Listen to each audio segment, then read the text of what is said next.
Hello and welcome to the Daily Meal for Thursday, the 3rd of July 2025. In today's Meal news, even though this is obviously a Meal channel, I've got to start with mentioning this situation that's been talked about up and down the footballing world today. And that is that Liverpool forward Diogo Jota has died in a car crash. He died overnight, and a lot of people waking up to this news. He died in a car crash, aged 28. Portugal player, Portugal forward, and his brother as well. His brother, Andre Silva, also died in the accident, which took place in the Spanish province of Zamora. The 25-year-old was also a professional footballer with a Portuguese second-tier club, Penafiel. The Guardia Civil has told BBC Sport that Jota and his brother died at about midnight 30 local time on Thursday. They said that their car, a Lamborghini, left the road due to a tyre blowout while overtaking another vehicle and then caught fire. Jota married his long-term partner, Ruti Cardozo, with whom he had 3 children just 11 days ago. He recently posted pictures on social media of the ceremony, which took place on the 22nd of June. Liverpool said they are devastated at the loss of Jota, who they signed from Wolves for £41 million in 2020. He scored 65 goals in 182 appearances for the Reds, helping them win the FA Cup and the League Cup in 2022 and their Premier League title last season. Jota moved to Wolves from Atletico Madrid in 2017, initially on a season-long loan before making the switch permanent, and he went on to score 44 goals in 131 appearances across his 3 seasons with the club. "We are heartbroken," read a Wolves statement. Diogo was adored by fans, loved by his teammates and cherished by everyone who worked with him. The memories he created will never be forgotten. Our hearts go out to the family, friends and loved ones of Diogo and his brother. And this is a map of the road where he passed away, and a photograph from the scene. I assume, I don't know if you can see it there, but if you see the policeman and you see the one on the left, if you look behind him, there is a tiny mound of black, and you would assume is that the Lamborghini that burnt up? Is that it there? Like, there's barely anything left. Wow. Jota, who made his international debut in 2019, played his final match for Portugal as they beat Spain in the final of the Nations League on 8th of June. He scored 14 goals in 49 appearances. The Portuguese Football Federation and all of Portuguese football are completely devastated, read a FPF statement. Much more than an amazing player, Diogo Jota was an extraordinary person, respected by all teammates and opponents. Someone with an infectious joy and a reverence for the community itself.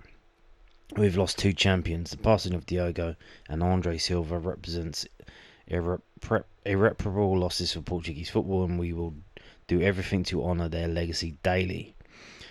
European football's governing body UEFA has confirmed that there will be a minute's silence before Portugal's Euro 2025 game against Spain on Thursday. That is a women's game, which they haven't mentioned there. Jota began his professional career with Paços de Ferreira before joining Atletico Madrid in 2016, and he spent the 2016-17 season on loan with Porto, where his brother was a youth player. FC Porto is in mourning, read a club statement. It is with shock and deep sorrow that we send our heartfelt condolences to the family and friends of Diogo Jota and his brother Andre Silva. Rest in peace. After leaving Porto in 2017, Andre Silva spent time with the youth academies at 3 other Portuguese clubs before joining Gondomar in 2021. He signed for Penafiel on a free transfer in 2023 and made 59 league appearances over the past 2 seasons. Portugal's Prime Minister Luis Montenegro said The news of the death of Diogo Jota, an athlete who greatly honoured Portugal's name and his brother, is unexpected and tragic. I extend my deepest condolences to their family. It is a sad day for football and for national and international sports.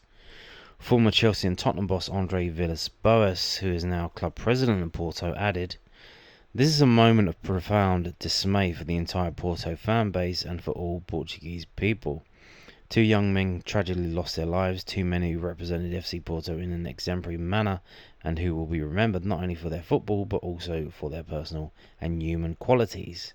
To the family and friends of Diogo and Andre, still devastated by the injustice of their untimely loss, I offer my condolences. Football has lost two great men." And this is a photo from the wedding that took place just 11 days ago. So yeah, absolutely tragic. And we know about this. We've had to deal with this last summer. It's kind of like a mix between both of the tragedies that we've had over the last 2 years, because obviously John Berylson died in a car crash and Sarkic was a player who died. So it's kind of a mixing of the two. This is insane. And the fact that it's the 3rd of July, and 2 years ago on the 4th of July, John Berylson passed away. So insane stuff. Crazy world that we're living in until we stop living in it.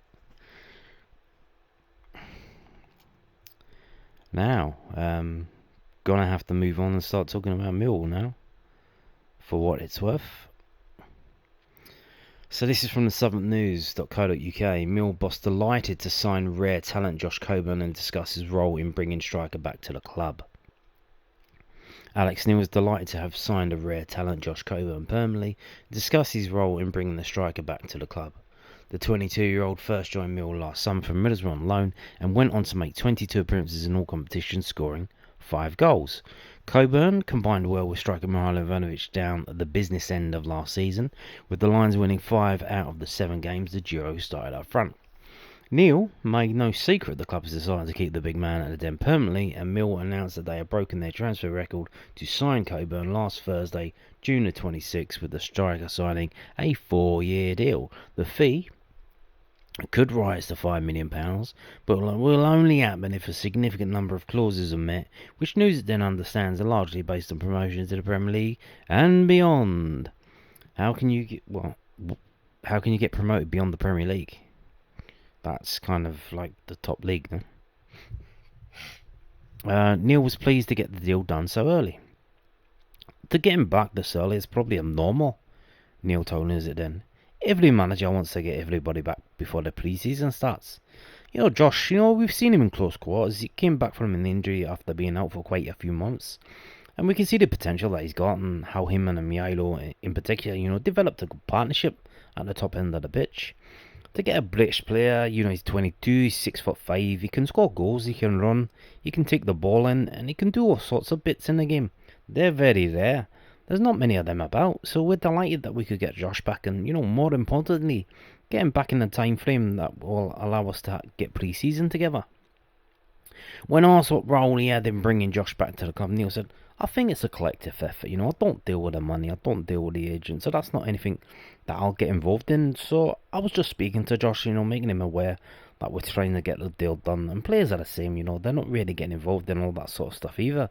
Me and Josh spoke about the football, we spoke about obviously where we see ourselves going and what we're trying to do and how we're trying to do it, and obviously the fact that we wanted him to be part of that.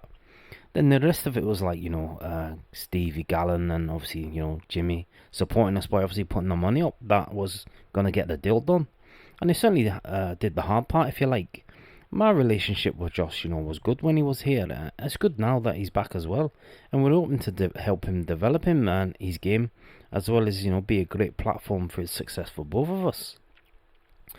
Millwall have now made 9 permanent signings since Neil was appointed head coach on December the 30th, 2024, and have broken their transfer record twice in the past 6 months following the deal for Camille Legley in January.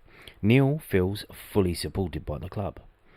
I don't think the support has ever been in question since I came here. The fact is, it's not just purely me saying that we want Josh back. It's a collective decision. The support's been there though, through Stevie and through Jimmy. And I like to think the support will continue and we'll do what we can. But all me, my job is to make sure that when we see it right, we feel as if we've got a strong enough squad. Let's go and try and do it as well as we can. And I've got to try and go and utilise that as best as I can.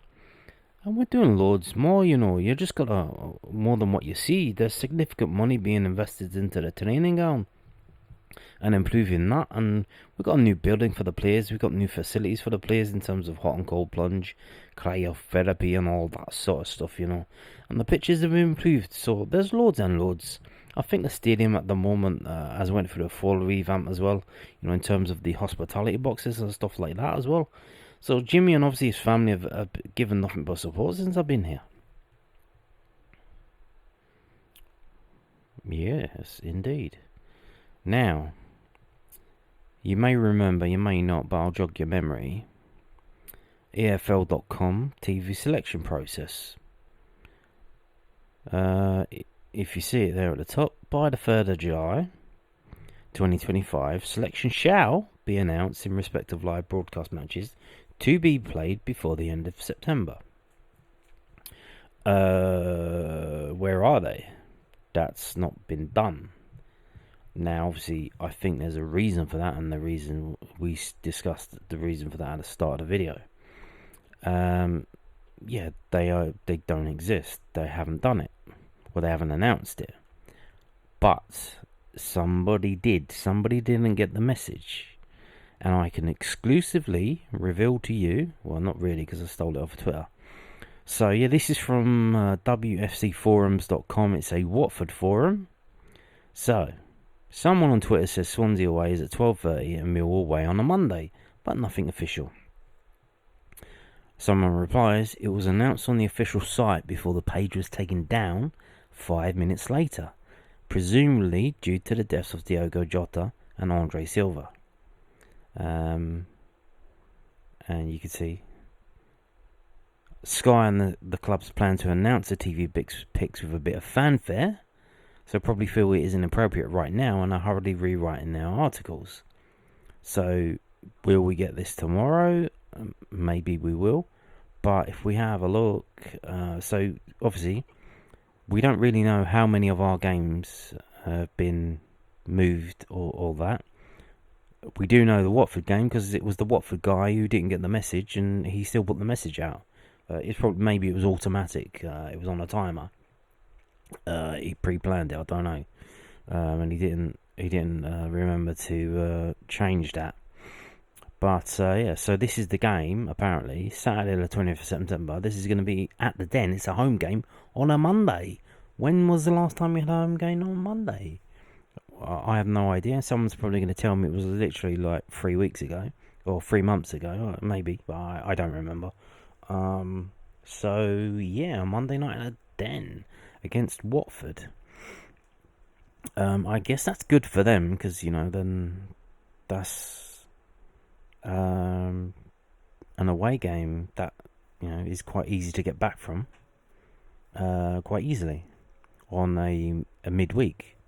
Whereas if you go our midweeks are that's at the Den, but we do have some odd midweeks games that are.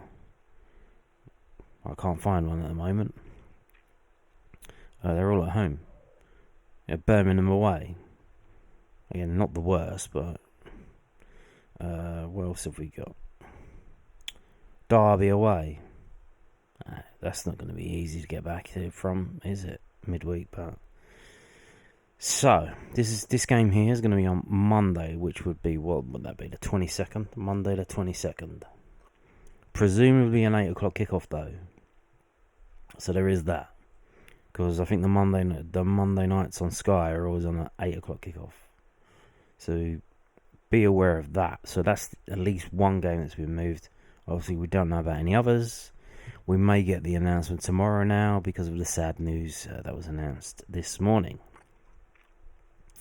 Now, you may remember Sheffield Wednesday, bit of a basket case. They are under a transfer embargo, and it may be getting worse for them. We also have now Hull City, so we could have basically two teams almost certain to be struggling, maybe getting relegated. I think Sheffield Wednesday will get relegated if they still exist. But Hull City have been hit with a transfer embargo, and this is from Yahoo Sports.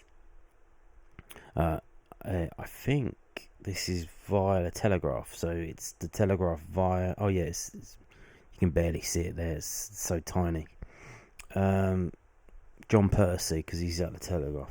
Hull City have been placed under a transfer embargo by the Football League as fears grow over the financial stability of the Championship club. Telegraph Sport understands Hull are under increasing scrutiny over alleged non-payments to other clubs and local suppliers, with possible further sanctions, including the prospect of severe restrictions over the next 3 transfer windows. Hull owe almost £1 million to just one Premier League club, and with concerns over future instalments agreed with other sides, the EFL has now taken action to impose a registration embargo.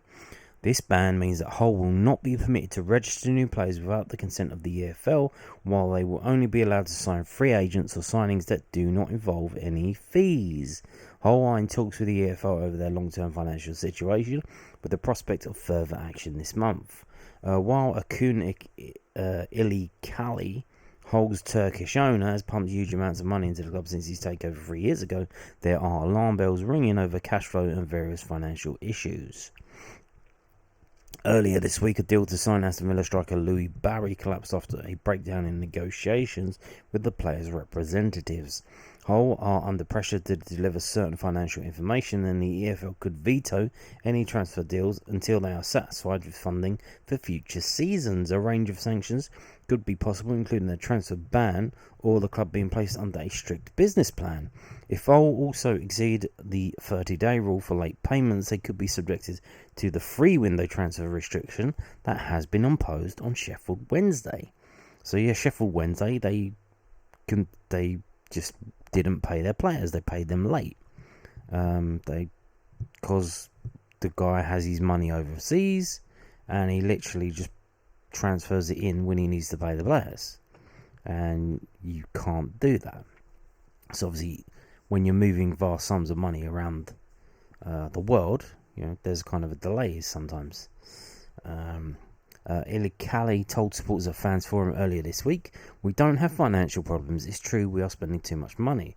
Sometimes, it's easy to spend money when it's on credit. You're not spending money. You're taking out credit.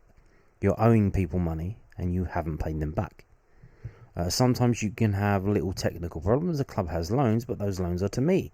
I will not ask for all the loans." Well, where's the money come from? Like, you're loaning money to the club. The club owe you, and the club now owe other people as well. But you can say, "Oh, I'm not going to ask for the money back." Yeah, but other people are. They want the money. Hull avoided relegation on the final day of last season, with Ilikali then dismissing head coach Ruben Sellers after a review of the campaign. Sellers has been replaced by the vastly experienced Bosnian manager Sergej Jakarovic. Ilikali, an entrepreneur and media mogul, acquired the club in January 2022 for a fee of around $30 million. The EFL and Hull City declined to comment. So, 3 years, and he's run it into the ground, coming up to 4 years, 3.5 years, and he's already, run it into the ground. He fired the guy, was it Liam Rossignol? He fired him after they just narrowly missed out on the playoffs. He got a job in France, and he's had a blinder out there in France as Rossignol, and Hull, as mentioned, just barely avoided relegation. And now they're under, some kind of registration embargo. So there you go. It could be only one relegation place, because two teams are not going to have, do well enough with they're not going to be able to register any decent players. And I think with Sheffield Wednesday, if they fail to pay their players again, the players can just walk away. And obviously, if the players you have walk away, and you're not allowed to sign any new players because you're under a registration embargo, how are you going to fulfil your fixtures? Play youth players? How's that going to work? So yeah. Now, moving on to this. We've got some jobs being announced by Millwall Football Club. This is millwallfc.co.uk, the club's official website. Millwall Academy hiring full-time youth development phase coach. Millwall Football Club is hiring a full-time academy youth development phase coach under 12s to 14s. The primary focus will be to lead the delivery of high-level training sessions and game day coaching of an age group within the phase, continuously improving players individually and collaboratively with the Millwall How We Play coaching support models. For a full job description, click below, and the closing date is Friday the 11th. So just over a week. So let's have a look. And here we go. Responsible to Daniel Mlina. Is he Lithuanian or have they misspelt Milner? Based at Wellhall Training Ground, Kidbrook Lane, Eltham, SE9 6TE. An exciting opportunity has arisen at Millwall Football Club of the English Football League for a full-time lead youth development phase coach to support in the leadership and management of the football operations of its youth development phase players, parents and staff at our training ground facility in Eltham.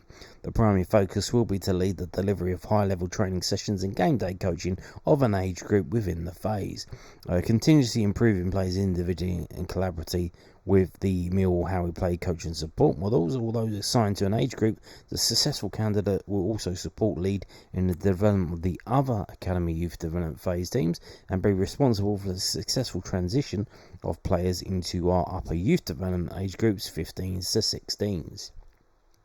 The role will also lead and supervise the individual development plans for your designated age group and phase, including reviews of such plans from a technical, tactical, physical and leadership perspective. The candidate will acquire an ability to identify those requirements and apply appropriate coaching strategies tailored to individuals and youth development phase players.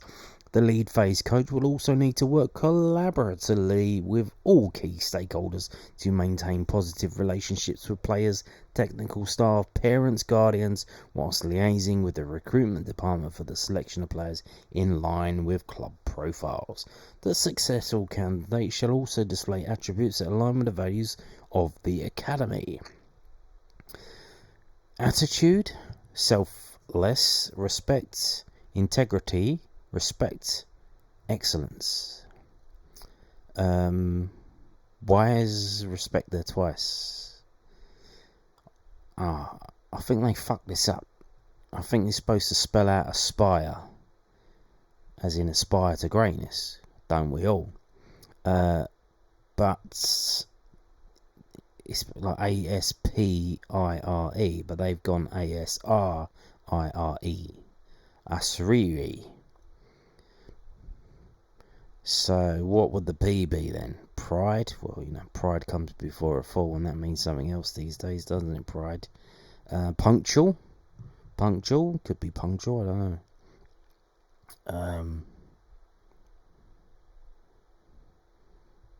Something like that. Here you go. I'm not going to read all that, don't worry. Don't panic, I'm not going to read all that. But, you say, what do you need to have this job? Well, you need to coach 12, 13 or 14 year olds at Millwall Football Club. You need a UEFA A licence and Advanced Youth Award. So that costs you like a few £1,000 to get one of them. And you're going to then use that.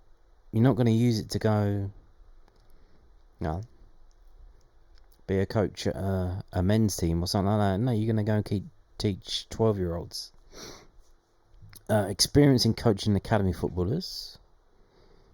Knowledge and understanding of EPPP requirements. And all kinds of other stuff. These are desired, so these aren't necessary. These are desired.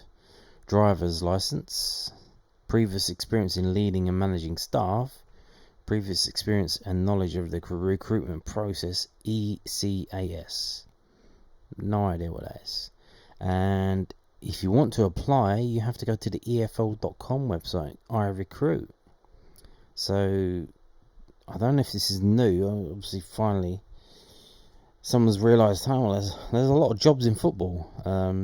Maybe it might make sense if someone collated them all onto a website, so anyone who's in the football business, because it takes so much to get into it in terms of spending all this money on courses and qualifications, that if someone actually had a website that covered all the job applications, that might be good.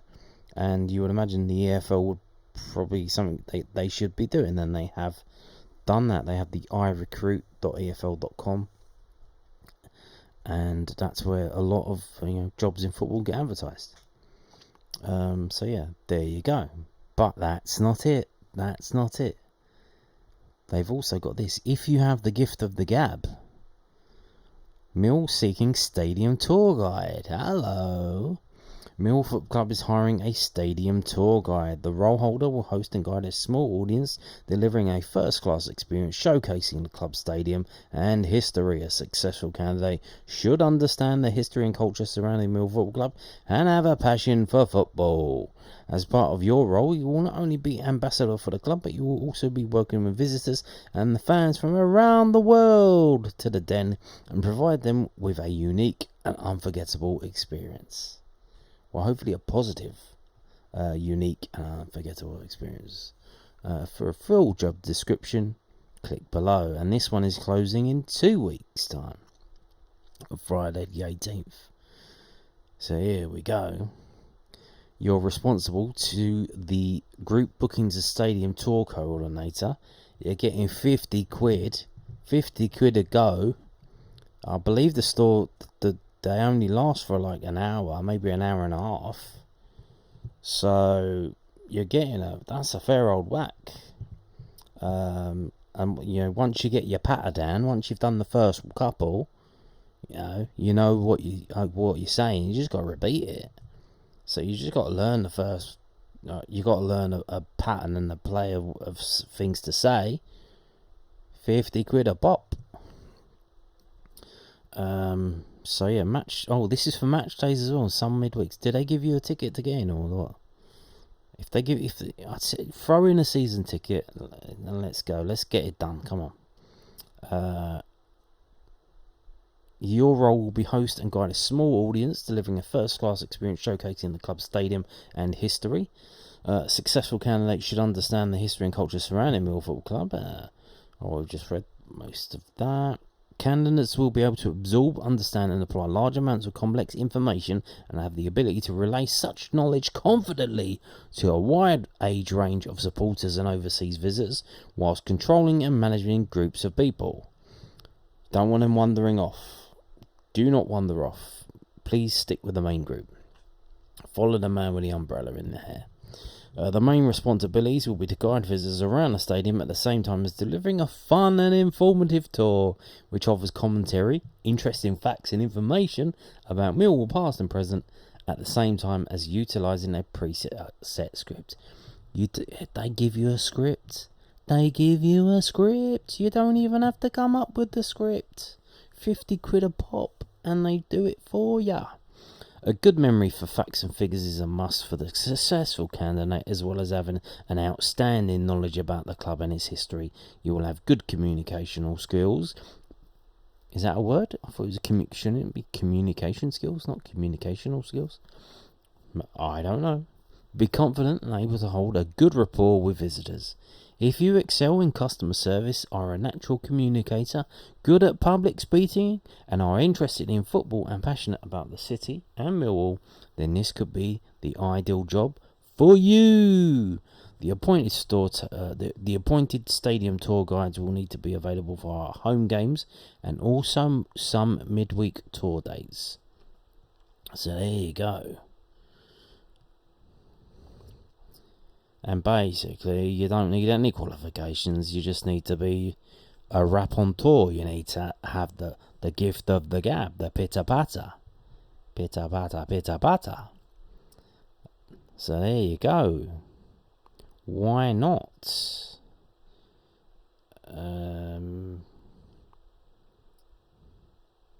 How do you apply? Oh, there's a link. There's a link. You got to fill in the form.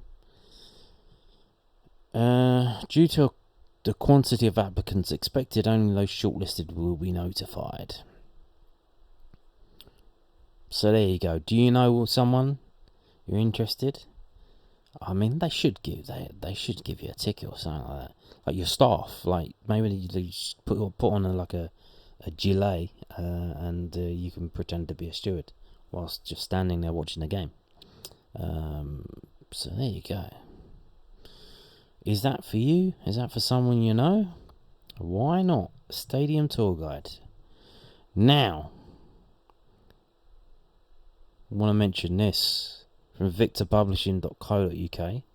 Publishing, book publishers publish a lot of books about Millwall, because my dad does.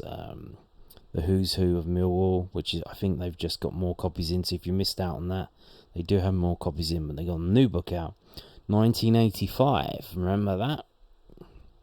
Obviously, the anniversary, 2025 to 1985. The highs and lows of Millwall Football Club's 100th year. So 40 years ago. 1985 takes you back to that season, a reminder of what football was like in the 1980s, the good, the bad, and the ugly. As the 1980s reached its halfway mark, football was in turmoil. Skint, to put it mildly, but money was the least of the English game's problems. Hooliganism and tragedy were a constant as the beautiful game began to turn decidedly ugly. Millwall were about to celebrate their centenary and mark it one of the most entertaining teams they had churned out in many a year. George Graham, fresh from saving their lives from 4th Division ignominy 2 years before, embarked on the club's 100th year with one objective: promotion back to football's second tier. It was a feat they managed, but in typical Millwall's fashion, they did it with all the usual trials and tribulations, both on and off the pitch. 1985 takes you back to that season, a reminder of what football was like in the 1980s, the good, the bad, and the ugly. And it's released in August. It's available to pre-order now, and they're going to post it to you on release day. So there you go. Yeah, some good stuff there. Good stuff. And it's good that we've got people, doing this kind of thing. Because, what happens, if you don't write it down, it just disappears. It's gone. It's just, did it really happen? Well, I don't know. Well, let's check the history books. And here we go. This is a history book. It's 40 years ago. It's in your lifetime, and you probably don't think of it that way, but it's history. How long are we going?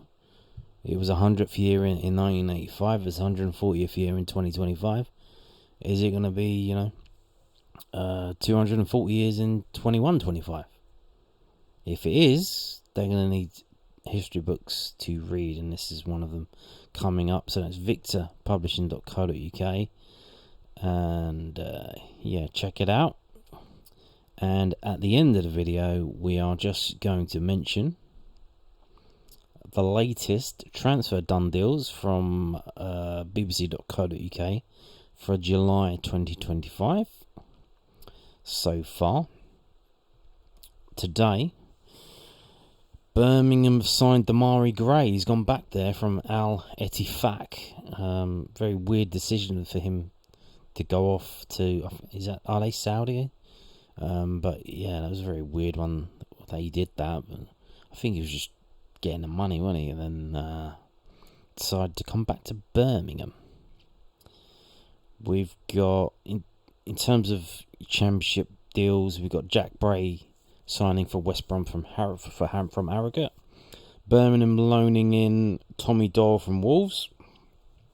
Zach Gilsneen leaving Blackburn and going to Grimsby.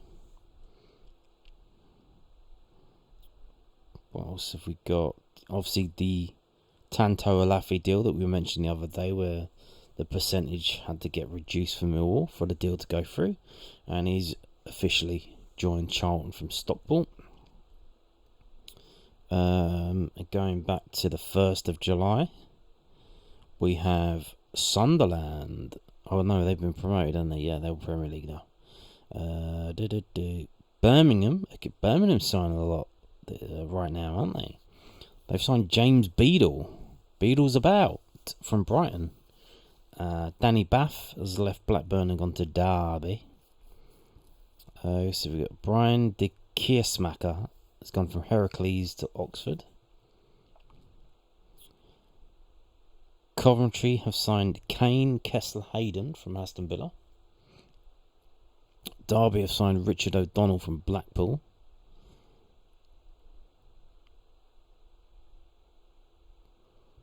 Wrexham have signed Danny Ward from Leicester on a free. And Andres Wyman, he's still going, he must be about 40 years old by now. He's left Blackburn and gone to Derby. So Derby have signed 2 players. Cool. So yeah, there you go. There's the transfers, the latest transfers. And on that note, thank you for watching, and goodbye.